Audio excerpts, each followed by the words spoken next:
mengupas perayaan sakral Muludan tradisi di tanah Sunda.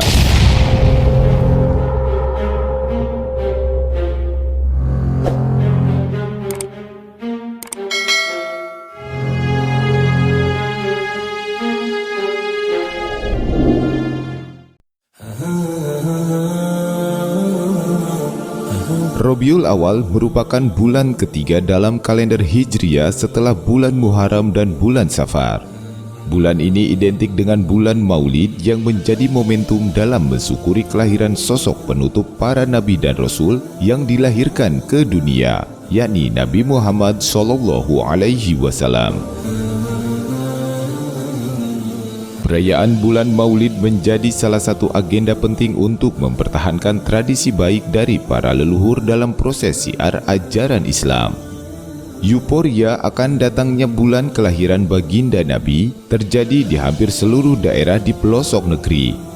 Berbagai tradisi di setiap daerah memiliki ciri khasnya masing-masing yang dalam harapan dan tujuan utamanya adalah rasa cinta dan syukur atas lahirnya Rasulullah SAW.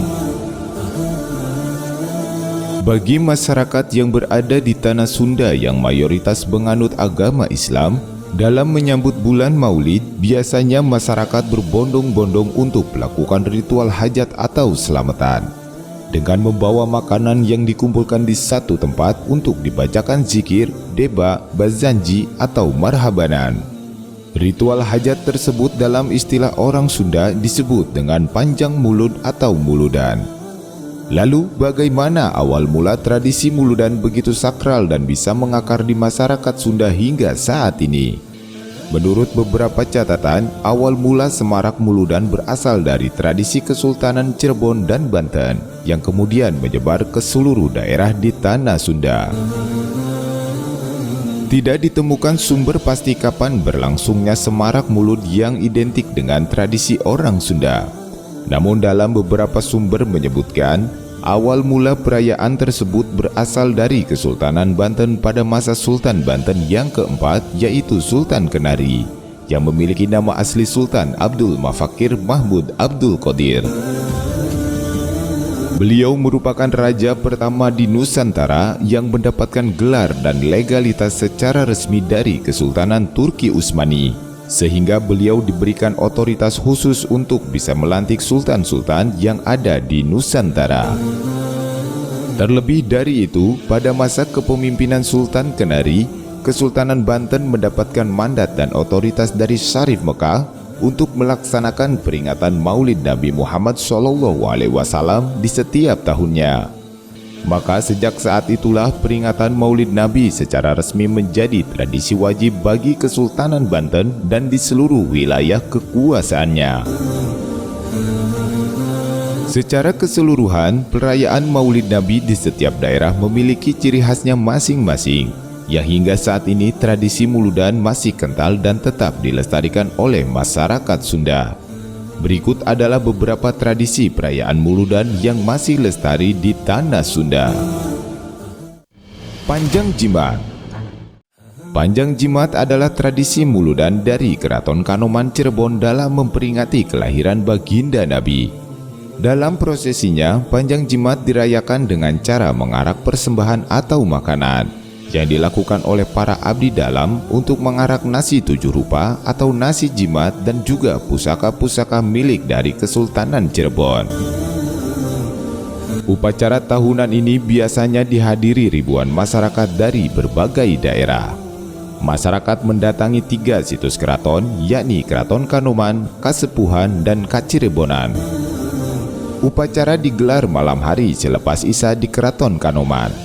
Acara ditandai dengan pemukulan lonceng Gajah Mungkur sebanyak 9 kali. Setelah itu Sultan Kanoman atau pangeran yang mewakilinya keluar dari ruang Mande Mastaka menuju Bangsal Jinem.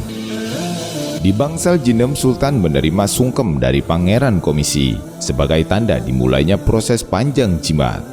Peluit pun turut dibunyikan agar warga memberi jalan untuk iring-iringan keluarga kerajaan dan abdi dalam menuju Langgar Alit. Iring-iringan rombongan diikuti oleh rombongan wanita bangsawan yang tidak sedang datang bulan. Mereka membawa barang pusaka keraton, dan perlengkapan rumah tangga seperti piring, lodor, kendi, dan barang peninggalan sejarah lainnya. Prosesi berakhir di Masjid Agung Kanoman dengan pembacaan riwayat Nabi, berjanji, zikir, dan sholawat serta doa bersama. Selepas itu kemudian acara dilanjutkan dengan makan bersama. Seluruh nasi dan lauk pauk yang dibawa rombongan dibagikan kepada keluarga Sultan, abdi dalam, dan seluruh warga yang berada di luar halaman masjid. Ngumbah pusaka. Ritual ngumbah pusaka bertempat di Museum Prabu Gesan Ulun, Sumedang. Setiap awal bulan Maulid atau Rabiul Awal diadakan tradisi mencuci pusaka atau ngumbah pusaka koleksi dari Museum Prabu Gesan Ulun dan Gedung Negara. Waktu penyucian terkadang tidak di awal bulan, tapi rentang tanggal 1 sampai 11 Rabiul Awal. Tujuannya untuk menghormati jasa leluhur yang sudah berjuang untuk tegaknya agama Islam, kemakmuran bangsa, dan kedamaian negara. Dalam melaksanakan tradisi ini, ada tahapan yang harus dilakukan sebelum pusaka tersebut dicuci atau dibersihkan. Dari sekian banyak koleksi pusaka yang terdapat di museum tersebut, sebelumnya akan diarak mengelilingi kompleks museum serta gedung kenegaraan. Setelah itu barulah prosesi ngumbah pusaka dimulai dengan melibatkan pemerintah setempat, para sesepuh, dan juga berbagai unsur masyarakat. Ngalungsur pusaka. Prosesi ngalungsur pusaka secara garis besar mirip dengan tradisi ngumbah pusaka yang berada di Sumedang. Ngalungsur pusaka ini berasal dari daerah Garut yang biasanya dilakukan ketika menjelang bulan Mulud. Pada prosesi ini, berbagai benda pusaka peninggalan Sunan Rohmat atau dikenal juga dengan nama Raden Kian Santang, semuanya dikeluarkan yang kemudian dilakukan proses pembersihan. Pada proses pembersihan pusaka tersebut biasanya dilakukan dengan menggunakan air yang bersumber dari mata air di sekitar kawasan tersebut, yang kemudian dicampur dengan bunga atau kembang 7 rupa. Upacara adat Nyangku.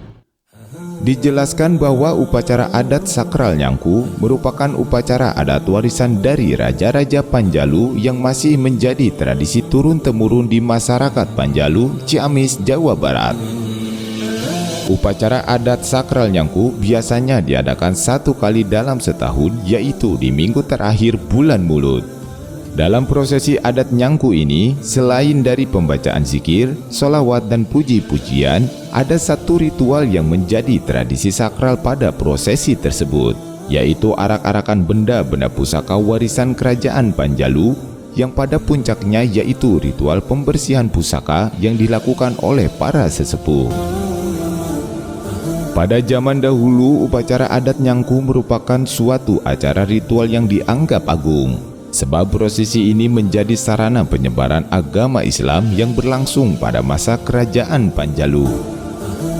Di masa sekarang, selain bentuk syukur atas kelahiran Kanjeng Nabi Muhammad SAW, adat Nyangku dilaksanakan sebagai penghormatan kepada para leluhur dan raja-raja Panjalu terdahulu atas jasa mereka yang telah mewariskan adat budaya serta tradisi tentang bagaimana menyebarkan ajaran agama Islam dan memuliakan Kanjeng Nabi.